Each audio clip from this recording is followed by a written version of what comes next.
Hi class, this is Eleanor and my presentation is how to prepare a professional resume. In today's economy with jobs being scarce and the competition high, it is important to have a resume that will get you above the competition. So in this presentation, I want to review the steps involved in preparing a professional resume that will get you an interview. In interpersonal communication, when we're going on a first date or meeting new friends, we usually want to make a good first impression. Well, the same idea applies in our search for employment. Our resume is our first impression to an employer. Therefore, it must be organized well, professionally prepared, and formatted correctly. As students, this presentation is relevant because when we complete our education or while we're pursuing it, we may pursue jobs in the secular or ministry, and it's important that our resume highlights the education experience and skills that are needed for the specific job we're applying. It's important that the resume be organized, worded properly, and professionally prepared. Resume preparation is a passion of mine. I did it in my line of work in my business as a virtual assistant years ago. So I have worked on resumes and enjoyed the work. In this demonstration, we're going to take a look at what's included in the resume's self-identification line, the education, experience, and skills section. Our resume basically shows the employer what we will be bringing to their organization. Also, it explains to them what we're looking for in terms of a job. So first, I would recommend getting a piece of paper or using your PC to write out or type out. You want to brainstorm. You want to go to your memory and think about your career, your education up to this point in your life, and you want to write down each job you've held, each school you've attended. This can include technical training as well, all the skills you've acquired, been trained for. You want to write all this stuff down. At this point, we're not worried about grammar. We're not worried about wording, formatting. All we're doing is getting the information in one location on paper. You want to place the information in chronological sequence, meaning beginning with the most recent education or experience and then working your way down to the least. Now that you have the draft in front of you, written or typed out, now we want to take a look at actually arranging and setting up the resume in a word processing program. First, we start with the self-identification line. This is what I termed it.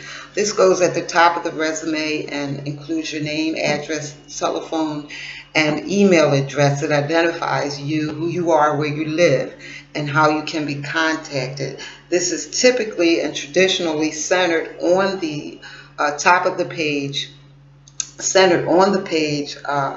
however, you can use variations as I did in my sample in the PowerPoint presentation.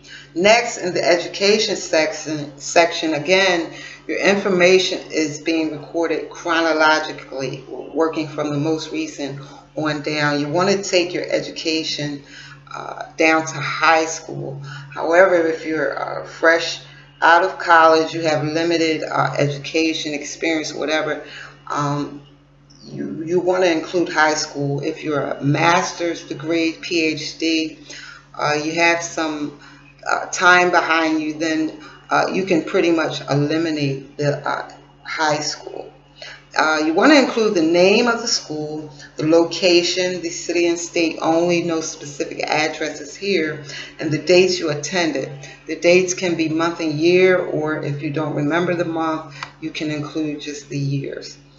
You want to include the degree you have or are pursuing and the major that you majored in. Next, you want to boldface the name of your school to highlight to the employer so they can see it. Also, you want to place the location separated by a comma right next to the school name. You want to place the degree or the major you have or are pursuing. You want to put that information just below the school. Again, you can highlight this through italics or however looks great to you. You can block the dates as I did to the right margin where they will stand out, or I've seen where you can place a hyphen right after the location and include the dates in parentheses next to the location. The dates are very, very important, and where you place them can be important as well for various reasons. For the sake of time, we cannot go through that now, but there is discussion about even eliminating the dates from your resume. At Kepi Careers website, link is on my PowerPoint presentation. You can read more about dates and resume preparation. Next is the employment section. You're going to list each name of the employer that you have worked or, beginning again with the most recent job. Include the locations, the city to state, the date you were employed, and then we're going to add here a job function or title and the duties you actually perform. Now, the standard time is a 10-year time frame that they ask you to stay in. However, there are people in upper management, there are people who have a lot of work experience where going into a 2-page or 3-page resume is important, and where you have experience over 10 years that matches what the job announcement is calling for. So you do want to list that. Next, you want to name the specific position you held at each job you have. Administrative assistant, flight attendant, architect, whatever it is your job title was, you want to include that. Under each position listed, you will want to list all the duties you performed in each job. Here you want to arrange the description of duties by significance. And what I mean by that is if 75% of your day was typing documents, that's pretty significant. So you want to list that first.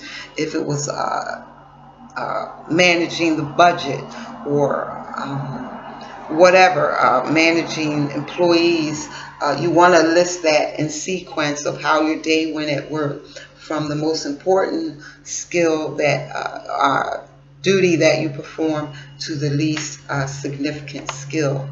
Remember to highlight your employer in bold so it will stand out to the recruiter or employer. Highlight your job title with italics, underlining whatever works and looks well as you try different variations. In the duty section, you will describe what you actually did in the position. Remember, we're not writing sentences here. We're making a statement about what we did, so it's important to begin the statement with a verb, a word that shows what you actually did. Action: I managed the office. I transcribed, transcribed documents, sold cars. As you can see, we used verbs to begin the description. Also, it's important to remember, if you presently work for the company, you want to write in the present tense. If you no longer work for the company, you want to write in the past tense. Now, it's important to note also that depending on the specific job you are applying for, whether you list education or experience first depends on what the job announcement is calling for. For instance, if they state a bachelor's degree is required, however, you're pursuing your bachelor's degree, but you have significant experience in another job that matches what the job description is calling for, it would be wise to list your experience first so the employer can focus on that. And many companies, in lieu of the bachelor's degree. If you have significant experience, they will consider you for the position. Next is the skills section. You want to list the skills you obtain through training or skills you perform throughout your work's history. You want to list the first ones, the skills that correspond to what the job announcement is calling for. So you want to look at your skills and compare it to the skills of the job that you're applying for, and list all the ones you have. For instance, proficient in Microsoft Office 2013 or 2010 or XP, proficient in Windows 7, Windows 8, proficient in Apple Macintosh,